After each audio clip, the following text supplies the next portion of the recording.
Aloha, I'm Ansel Clancy, internationally certified arborist and acting board member for the Maui Coffee Association.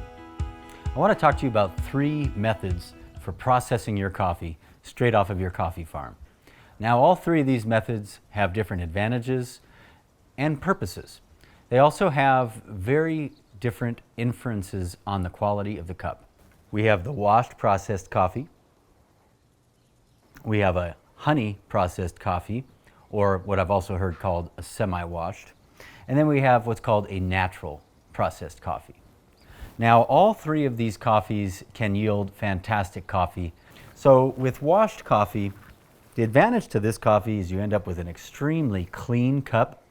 And by washing and removing all the sugar from the parchment, you reduce the opportunity for molds to breed. Mold is one of the biggest issues in the coffee world, and last thing you want to do is lose your crop to mold. So a safe bet is washed. Honey processed is a little more risky when it comes to mold. This caramelization here is created by drying mucilage sugars right onto the parchment, and then it's cured, and that sugar is imparted into the coffee seed through osmosis. Coffee is actually hydroscopic, so it absorbs the flavors around which it's stored. This is a wonderful trait, but when you're drying this coffee with all that sugar on it, you have a real propensity for mold. Natural coffees yield the most wild, exotic, and fruity flavors. The downside to this is as you're drying inside of this cherry, it's a perfect environment for fermentation to take place, and if you get a ferment seed on one of your seeds in your batch, you'll taste that in the cup, and that will get you kicked out of any competition. It's a defect called ferment. So how do we do it, and how do we limit the risk? It really depends on what you have at your disposal. I want to start by talking about washed coffee. Washed coffee, I would reference you to one of my other educational videos on floating and fermentation of mucilage. Basically, we're going to take this coffee right out of the pulper or wet mill. We're going to soak it in water, and we're going to let it sit for 12-hour periods. Every 12 hours, we're going to stir that coffee, washing off the sugary water as a refuse from all those sugars that are coming off of the coffee. Then we'll lay this on screens in the sun to dry for a few days, hand stirring it so it gets nice and even until it's about approximately 12.5% moisture content. At that point, we'll bag it, and we can cure this parchment, and it's on to the next step. For honey processed coffee, this story also picks up right after the wet mill. So we're going to wet mill this coffee, and when it's still all slimy and covered in mucilage, we actually want to take it and completely nitpick it, pulling out any foreign objects, pulling out any defects, and sometimes I'll even give it a little rinse, just to rinse any foreign objects off, but I want to leave as much sugar on the surface of this parchment as possible. And then the trick to how I've figured out how to process this coffee without the presence of mold is a controlled environment, which is called a mechanical dryer. This could be cost prohibitive for some of you farmers, and if that's the case, you're a small scale producer, you can pull this off with a dehydrator that can be set at a very low temperature.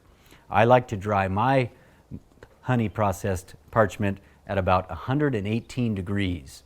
And that's because that's the fine line between raw and cooked. I want to keep it raw, but I want to keep it warm enough and dry enough to suck the moisture out and caramelize these sugars onto the outside of the coffee.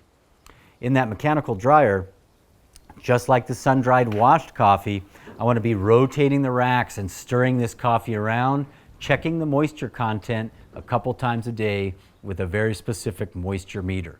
I will dry this until it's about 12.5% moisture. Then it will be transferred into a barrier bag to cure from anywhere between 90 to 120 days. And once again, through a process called osmosis, because of the hydroscopic nature of this coffee, the seeds inside of here will actually absorb some of that sugar and sweetness, yielding a little bit of a nice, sweet, honey processed flavor. Third, and lastly, is my personal favorite.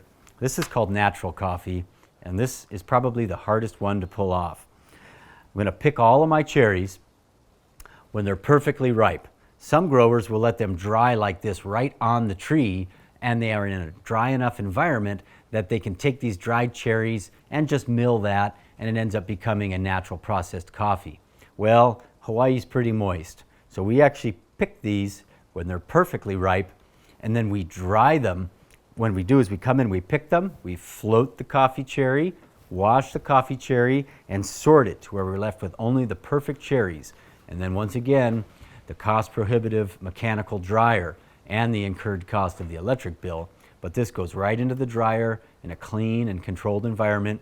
The cherries are rotated several times a day, and this one, I do have to bring up the temp a little bit.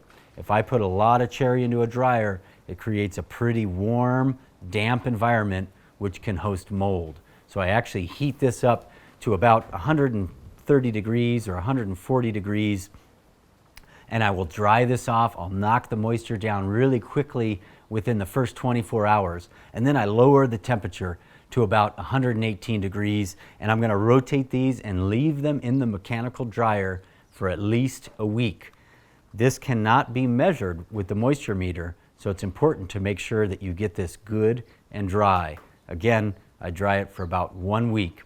At that point, it goes into barrier bags and it's stored and cured for a period of 3 to 4 months. After that, this cherry right here goes right into a dry mill, and you end up with a natural processed coffee.